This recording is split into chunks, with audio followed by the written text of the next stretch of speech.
Welcome everybody to Workplace Health and Safety Queensland's Safely Securing Loads webinar. My name is Shane Stockel and I'll be the facilitator for today's session. Now, I'd just like to introduce our two presenters for today. Firstly, we have Pam Noble. Pam is a Principal Advisor, Ergonomics with Workplace Health and Safety Queensland. Pam works with the transport industry, is currently investigating the impacts of the supply chain on road freight transport operators, particularly relating to MSD and work-related stress. Pam has also worked as a small business advisor with Workplace Health and Safety Queensland. Wayne Wooten, I'd like to introduce, is from Daryl Dickenson Transport. Wayne is a compliance manager with Daryl Dickinson's and has 12 years with that firm. His current role involves the ongoing safety and compliance of all of Daryl Dickenson Transport's operations, including employees and subcontractors. Wayne has worked in supervisory positions with a safety focus in various roles, including steel construction, hospitality, and the transport of steel. Just for today, I just wanted to talk a little bit about today's process. So today's webinar will focus on the work health and safety implications of workers when they're conducting the activities required to restrain loads safely, and we'll be following a risk management approach to do this.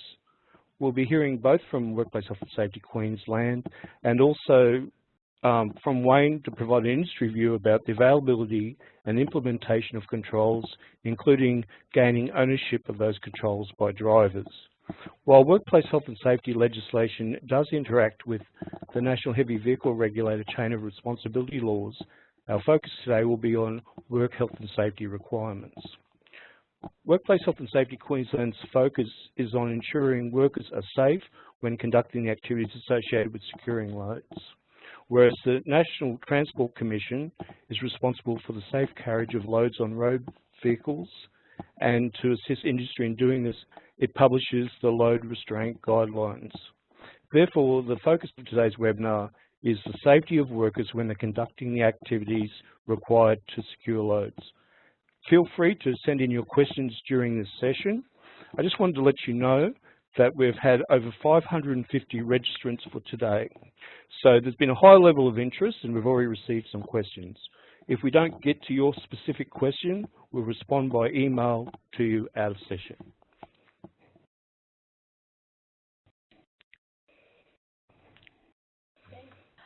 Okay, everyone, we've got a polling question here for you now. If you can just fill in the type of load restraints that you use in your workplace. We've got multiple options there, so you can choose as many of those as you like in the first question. And then the second question is for those of you that use dogs and cheetah bars in your organisation. So I'll just give you a few moments to fill those in and then we'll talk about the results shortly.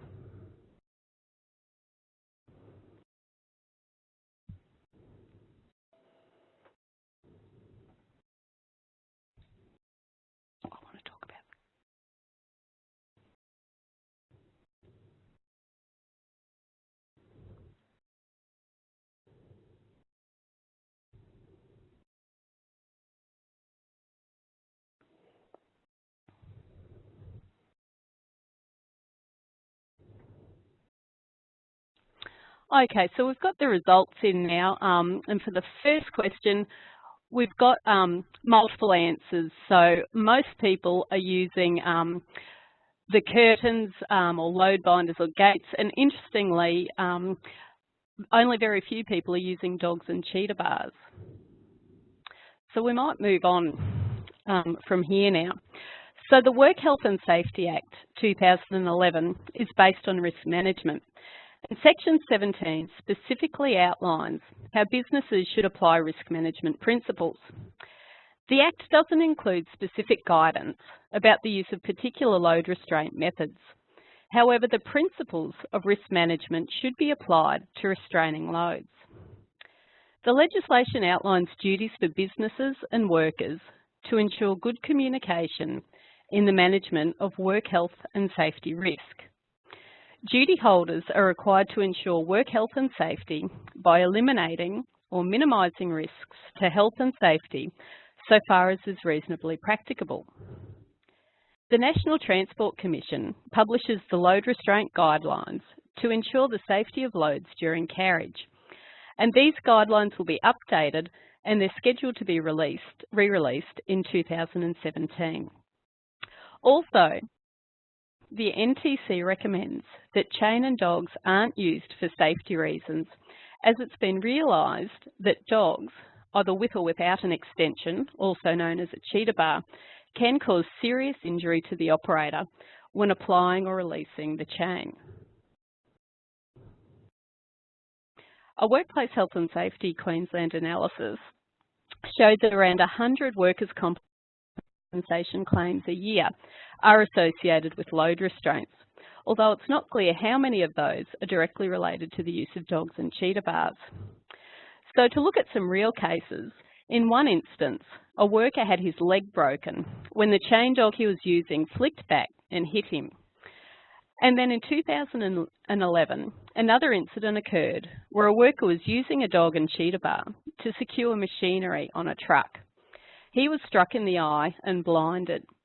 That company was found guilty and fined $40,000, and that fine would have been in addition to any workers' compensation and common law costs associated with the incident. That company has since replaced dogs with turnbuckles. Also, around 80% of transport workers in the transport industry have reported that they've had an incident with a dog and cheetah bar, or they know someone who has. So from that, it's clear that there are risks associated with dogs and cheetah bars.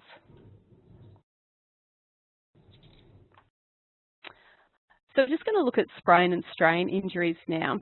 And sprains and strains are a real concern for the transport industry. 60% of injuries in the transport industry are from musculoskeletal disorders, which are also known as MSDs, or sprain and strain injuries. The back and shoulders are the most commonly affected body parts, while the most common cause of sprain and strain injuries are hazardous manual tasks, followed by slips, trips and falls, and hit or being hit by a moving object. The average cost of a serious injury claim in this industry is approximately $95,000, and that's comprised of about $19,000 in workers' compensation costs, with the remainder coming from other costs such as business disruption, administrative, legal and other welfare costs. So these injuries can have a substantial impact on your business.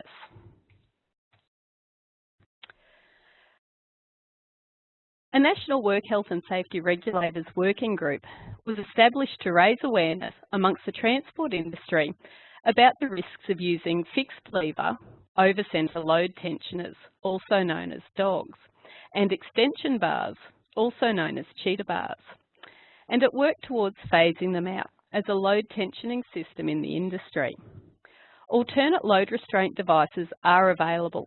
However, a perception exists that amongst some operators in the transport industry that sufficient tension can't be achieved with the alternate devices, that they introduce new hazards, and also that the risks posed by dogs and cheetah bars can be adequately managed just by being careful.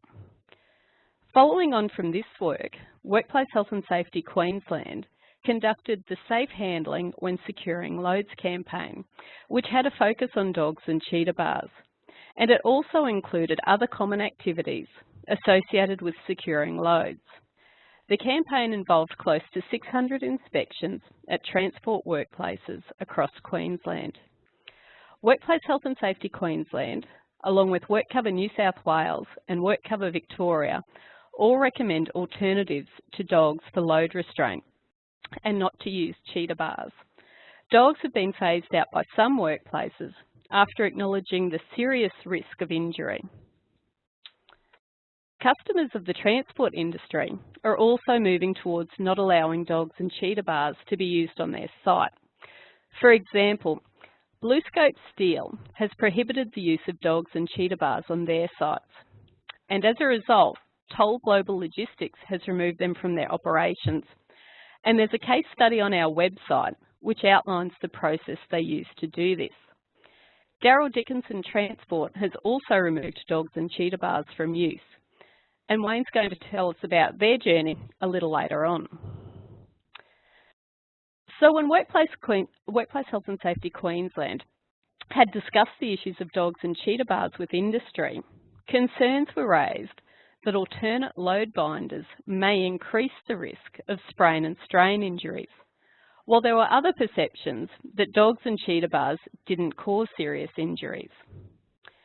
To look into this issue further, a study was conducted by an external engineering and ergonomics company to assess the potential musculoskeletal and impact risks associated with dogs and cheetah bars, as well as other inline tensioners.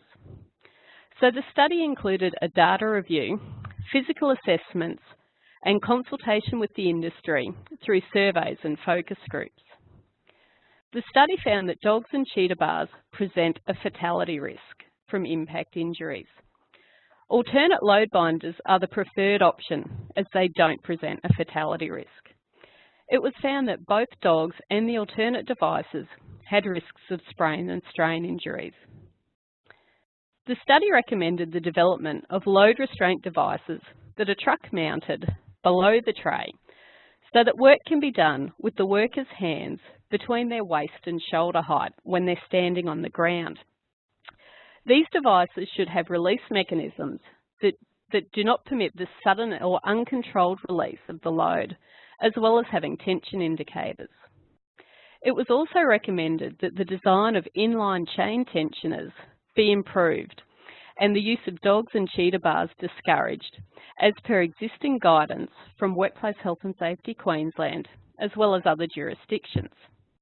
The study acknowledged that implementing these recommendations would require time and collaboration between Workplace Health and Safety Queensland, industry, suppliers and manufacturers. And there's more details about this study on the Workplace Health and Safety Queensland website. So we've got another polling question for you now. And again, if you could select which of the following tasks that your workers do, and you can select multiple options. So we'll just give you a few moments to fill that in.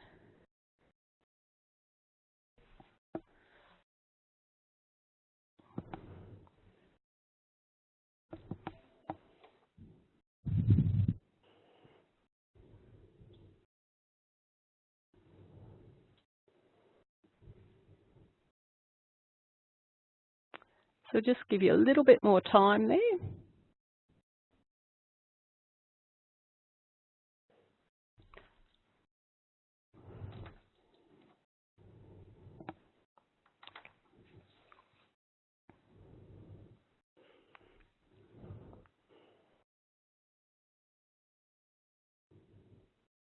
Okay, we're just waiting for those results to come in. Just helps us to get a bit of an idea of the types of tasks that your workers are performing in relation to these activities.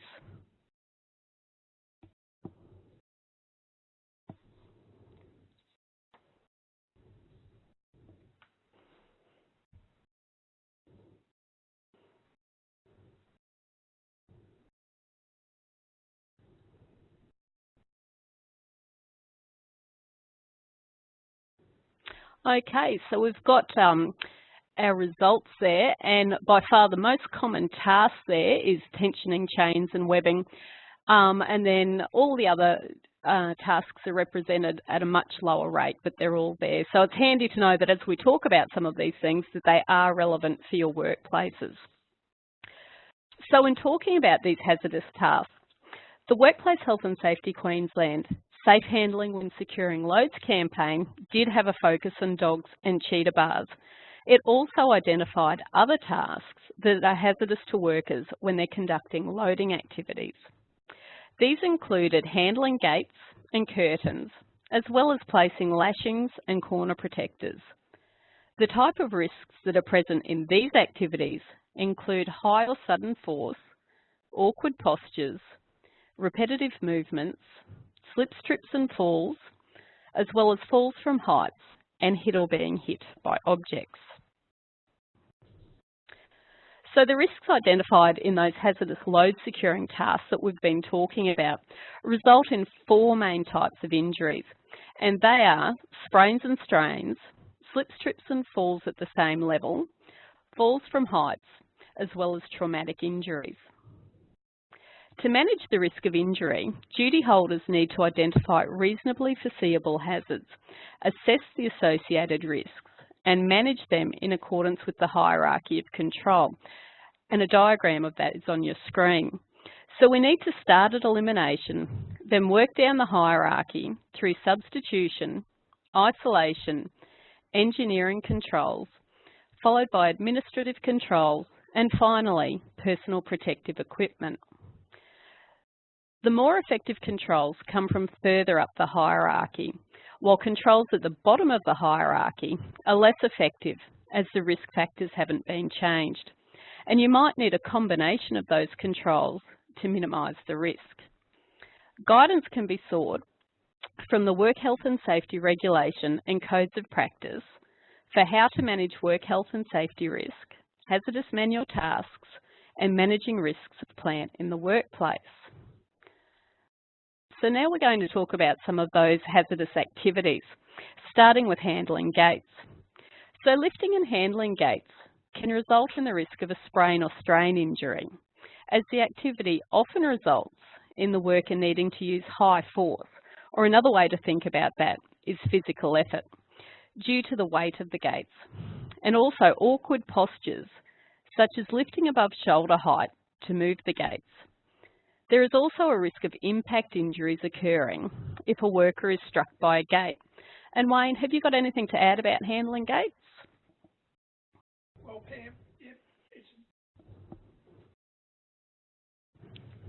Well, Pam, it's an issue that we've looked at long and hard. We're always working towards that. Unfortunately, truck drivers believe they're Hercules. They can lift anything.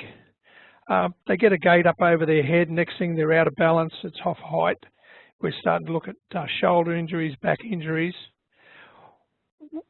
We mostly work with flat tops where there's no real provision to assist them other than finding assistance for someone else on site. So we've tried to develop techniques and procedures to lift gates out to make it safer and easier for them. Our biggest problem really is delivery points and delivery sites, and getting people to help either by forklift or by someone on the other end of the gate and share the load. Excellent. Thanks for that, Wayne. And it is important to look at the control measures that we can put in place for handling gates, whether it be at a customer site or at the transport depot. So we'll just go on now to talk about some of the controls that are available for handling gates. So elimination is the preferred method of control for managing risk. And using approved load-bearing curtains can eliminate the need for gates. To minimise the risk of handling gates, sliding or swinging gates can be used to decrease the force and awkward postures associated with the task. This type of device may also reduce the risk of impact injuries from falling gates. So the next task that we're going to talk about is handling curtains. And the risks associated with the activity of handling curtains include awkward postures, forceful exertions, and slips, trips, and falls. When handling curtains, workers often have their shoulder and arm in an awkward posture, behind their body and above their head. Force, or again physical effort, may also be an issue to pull the weight of the curtain, and that can be increased if the rollers don't roll freely, which can be caused by things like a lack of maintenance, contaminants, damage, or a poor design. Also, in windy weather conditions, the force required to move the curtains can also be increased. Curtains that have buckles introduce repetitive movements, force, and awkward postures for the hand and wrist. And because workers often walk backwards to conduct this activity, there's a risk that a slip, trip, or fall might occur. So Wayne, what issues do you see when workers are handling curtains? Well, some of our issues really respond around the fact that we have what we call prairie wagons, which have to be moved from both sides at once. Unless the prairie wagons and the rollers and that themselves are maintained to a high standard, they're a very difficult item to move. The guys, yes, we have problems with them walking backwards, but most of the time, if they can get assistance to push them back, they can always push forward, and it rolls very easily. By maintaining the rollers and bearings, everything runs smoothly. We don't have these issues. So Daryl Dickenson Transport has a real focus on the maintenance of its vehicles and make sure that all these things are available for the driver to reduce the effort needed. Excellent, thanks Wayne. And that point that you make about maintenance is really important, that even if you've got a control in place, you do need to make sure that it's maintained so that it's offering the level of protection that you've intended it for. So now we're going to look at some other control options for handling curtains, and there are a number of them that can be used to reduce the risk. For example, automatic curtains that are self-opening and closing eliminate the risk associated with handling curtains, and buckleless curtains can assist in reducing force and repetitive movements. Also, again, as we've just spoken about, ensuring curtains are well maintained so they slide easily helps to reduce the force needed to handle them. And extension straps may also help to reduce awkward postures. It's also important to ensure that loading and unloading areas are free from tripping hazards and contaminants, as this helps to reduce the risk of slips, trips and falls. So now we're going to talk about lashing activities. And throwing lashings, such as chains or webbing, over a load involves awkward postures. And for example, that might be when the arm and shoulder are above head height. It also includes high or sudden force due to the weight and nature of the chains and repetitive movements. For example, if a number of lashings are required to secure a load. Climbing onto the truck to place lashings, tarps or corner protectors can result again in high or sudden force and awkward postures. It also introduces the risk of falls from heights. There is also the potential for other people in the area to be struck by a chain, particularly if they are on the opposite side of the truck when a chain is thrown. So Wayne, what common issues do you notice when workers are using lashings? Well, what we've tried to develop is we encourage our guys to use ropes when they use chains. Put the rope over first to reduce the weight and the height thrown. In that way, they can just hook the chain on the end of the rope and pull it back over the load, which reduces the effect on their bodies considerably.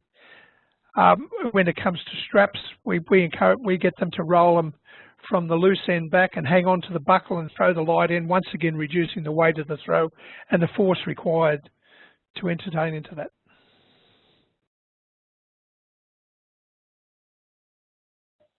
That's great, Wayne. Thanks for that. It's always good to get some practical information on what the industry is doing.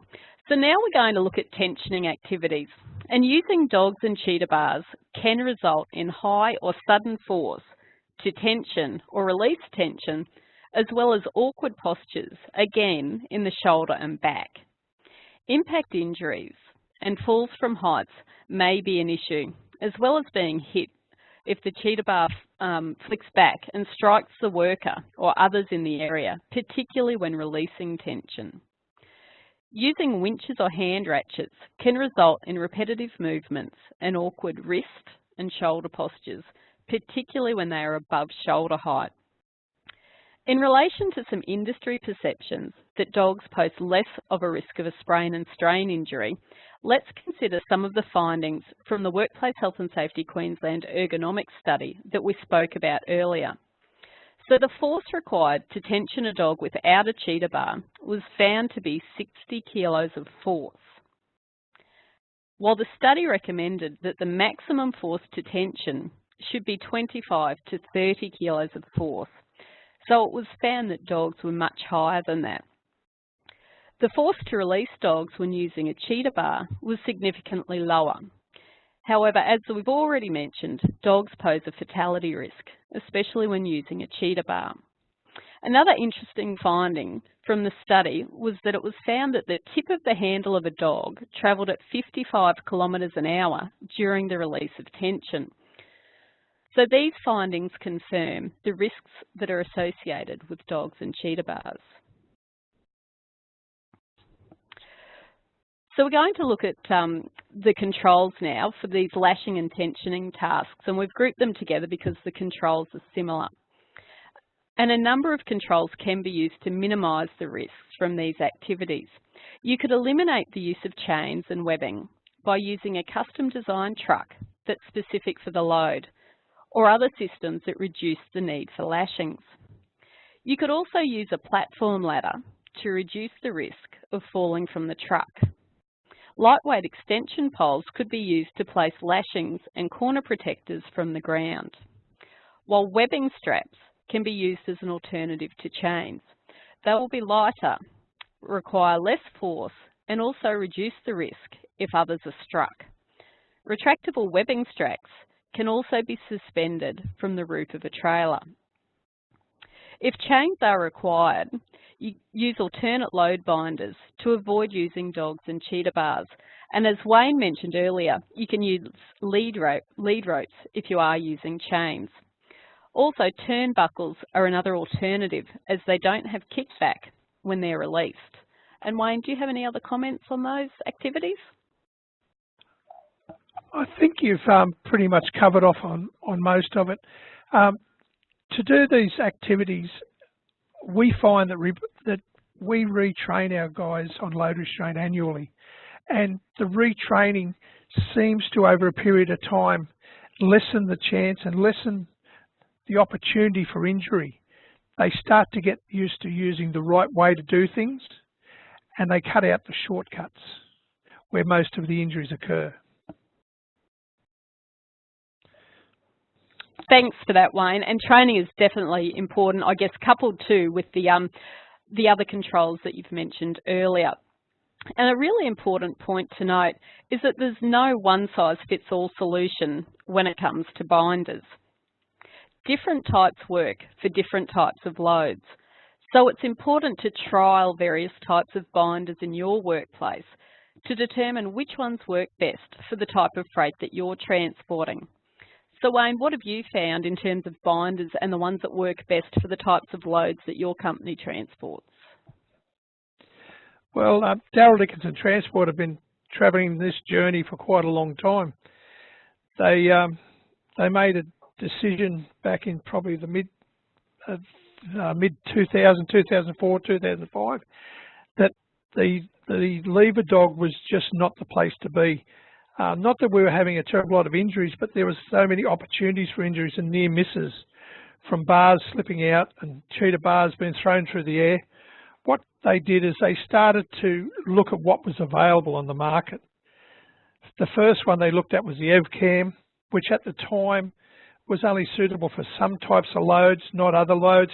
Plus it was very heavy to position, and you had to have another spanner, which just led to another cheetah bar being involved on a nut, which gave the opportunity for it slipping off. Then we can get to the real issue that's in the transport industry, is the expense of doing it. EVCAMs were a very, very expensive item.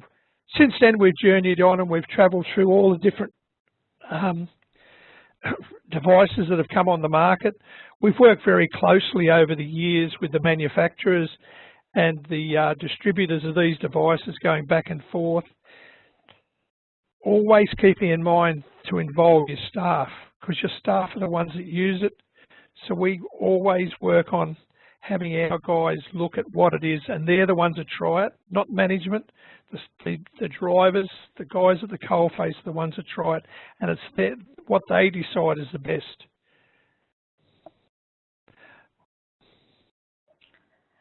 Excellent, thanks for that, Wayne. So I guess we're just going to talk about your journey now with that, and definitely consulting with your drivers is important. Did you find that they responded well to that inclusion in the process? As with everyone, the early journey was, no, that's impossible, it's never going to work, these are the best things. And over the time we've travelled through all the different devices and we've had yes and no's and all that. But at the current time, the two devices we've settled on is the WebDog and the Maxi Binder. And for not talking out of school by mentioning names, but the guys have really settled into these, especially the Maxi Binder. They put them on and they said, where were these 30 years ago? They're so easy to use. One of the issues we do have with it, and I believe I should bring it up, is too often in workplace health and safety we move the issues sideways.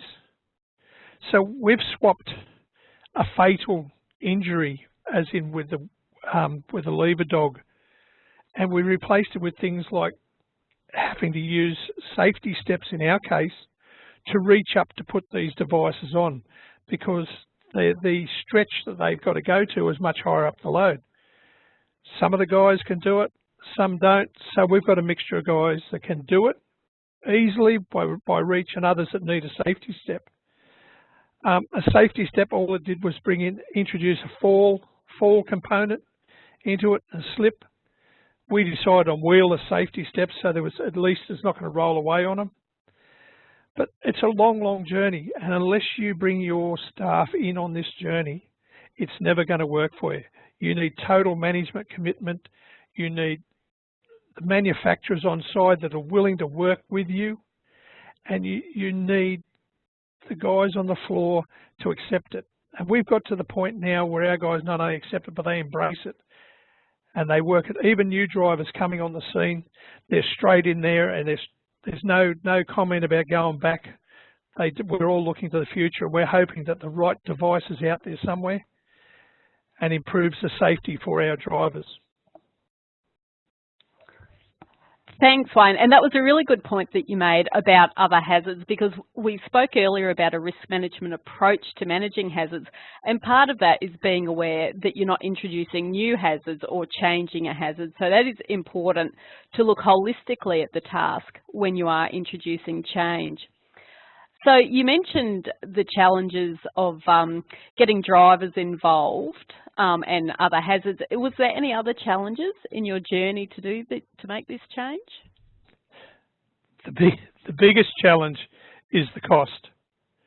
The difference between a lever dog, which I think at the moment you can buy for under $20, to some of these other devices that go 60, 70, 80 and well over $100 mark, there's a big cost component involved.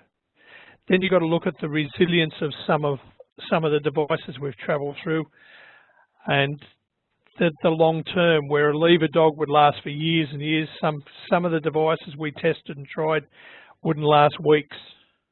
So when you add the cost and the durability, they were obstacles we had to get over. But through time, and I'll use the word training, and that's always at the bottom of the hierarchy of control, but when you guys know how to use the gear properly, they can really enhance the elimination of the lever dog. So I think this is one thing that we've got to take into consideration. Don't forget your drivers when you're looking at it, and make sure that you try different devices that will work for your business. And I think this is the way to go, and we've proven it over the last few years. And the reduced number of injuries from load restraint is dramatic in our business. Excellent, thanks for that. And you do make a valid point there, Wayne, that training is at the bottom of the hierarchy of control, but I guess in your instance, and what we like to see is that you're using it in combination with other controls that are actually higher up the hierarchy. So again, we do need to see that combination of controls being used. So what would you say to businesses that say they can't tension adequately with alternatives to dogs and cheetah bars? Any other business that believes that they can't do it with other devices hasn't tried another device.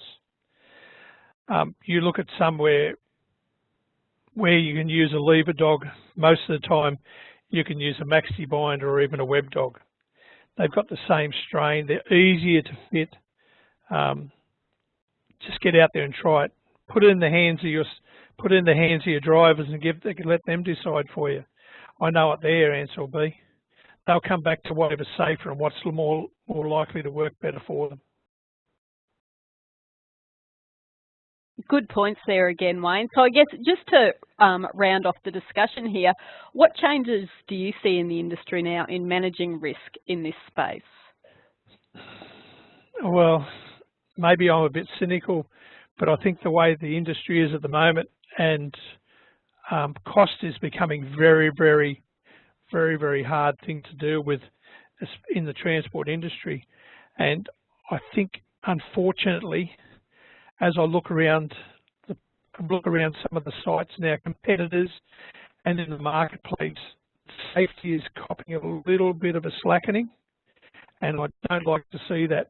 And when it comes down to the dollar, where we struggle sometimes in the sheer fact that we try and be 100% compliant all the time. And when you're competing against people that aren't, it really makes it difficult out there in the industry. But in saying that, all our subcontractors that work for us are eager to come on board with the advances in load restraint and lashings that we've come through. And so I think there's a huge positives out there, and I think we're all moving in the right direction. And once we all move together, I think we'll really come ahead. Excellent, thank you, Wayne. And I think you've really added some, that practical side of what we're talking about today. And I guess just to finish up on that point about cost, you have acknowledged that the alternates are more expensive than dogs and cheetah bars, but your company has gone down that path and the benefits that they see. And from earlier on in the session, we did talk about the cost of a sprain and strain injury. So we talked about that being about $95,000. So again, that's an awful lot of load binders versus a potential injury, not to mention all the other impacts that an injury has in the workplace. So just moving on from there, there is further information about the issues that we've talked about today on our website. So there's some links on your slide there now, and the first couple of those relate to the Safe Handling When Securing Loads campaign that I've been speaking about during this. So there's some resources there, and there's a short film which is also a good resource for you. The second, the 2 points down the bottom there relate to the ergonomic assessment that was done in relation to dogs and cheetah bars and alternate devices. So if you're looking for some more information about that, you can follow those links to get there. So have we got any questions now?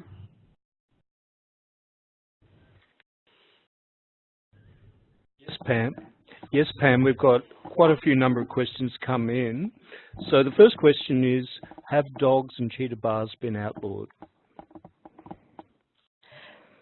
Excellent, thanks for that, Shane. So no, dogs and cheetah bars haven't been outlawed, but we have been speaking today about the risk management approach that needs to be taken to ensure that your workers are safe when conducting this type of activities. We've also heard about the type of risks that are associated with dogs and cheetah bars. So you need to take that information into account when doing your risk assessment to determine what type of device that you are going to use.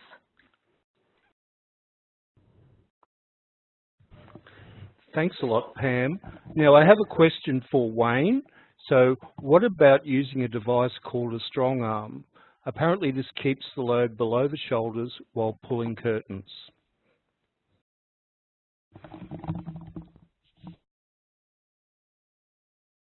A strong arm can be very useful. Not that we deal a terrible lot with them. As I said, we've got prairie wagons and not taut liners. These strong arms are generally used for pulling the curtain along to make it easier, make the grip easier for the driver. As I said before, sometimes when we look at some methods, we don't exactly eliminate it. We move it a little bit sideways. The strong arm still leaves the opportunity for slip, trips and falls, because most of the time you've got to walk backwards or sideways. But yes, it is a valuable piece of apparatus, and it's a step in the right direction. Thanks for that, Wayne. And I guess again, when we add on, when we're looking at sprain and strain injuries, we need to look at the risk factors that are associated with that type of injury. So when we're talking about the strong arm, Wayne's mentioned a few things, and particularly what we're looking at there is awkward postures. So Workplace Health and Safety Queensland has a couple of different tools that you can go and actually assess your task, because again, risk management needs to be based on assessment of tasks. So we've got our Perform program, and that has a component of that is a simplified risk management tool for hazardous manual tasks. That is based on workers being the experts and using their knowledge. It's also heavily based on consultation with workers to identify hazards and potential controls. If that's not suitable for your business, we also have another tool, which is a simple 2-page risk assessment tool specifically for hazardous manual tasks. So if you're looking at that sort of device or looking to assess your risk in this area, then those are a couple of really practical tools that we offer that can assist you to do that.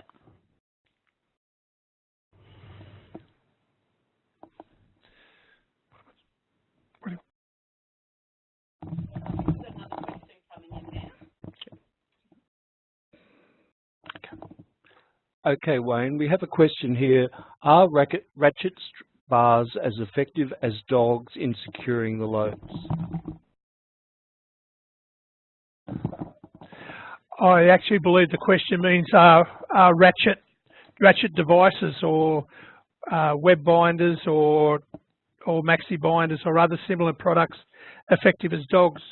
I'll go down the track first of web dogs. Web dogs actually have a small plastic device set into the webbing. When you reach 750 kilogram feet, it actually shows you it's closed up. That means it's to the full strength of it. Maxi binders, for argument's sake, have the fact that once you take up the tension on the chain, it takes about three pumps of the handle, and it's as tight as it's going to get. The problem also with dogs is people also had the tendency with dogs and lever bars and cheetah bars, they'd over-tension the chains. A dog was designed to be pulled down by a standard man of standard height to pull the lever down without an extension bar to attain 750 kilogram feet.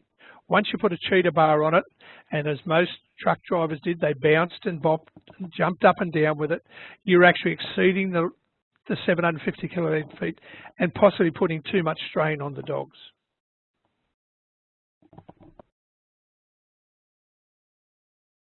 Thanks for that, Wayne. We're running out of time, but just a couple more questions. So are ropes able to be used now, or does it need to be an item that has a specific load rating?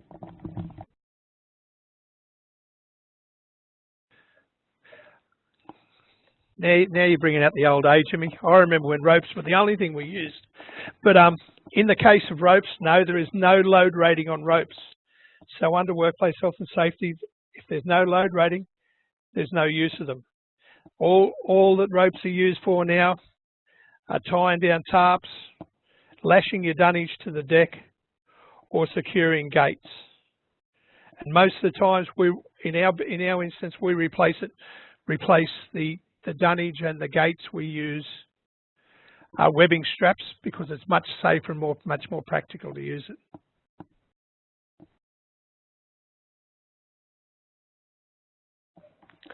Thanks very much, Wayne. Now I just have one last question for Pam. Are there any resources available to assist business with communicating to workers, for example, posters, toolbox scripts, etc.?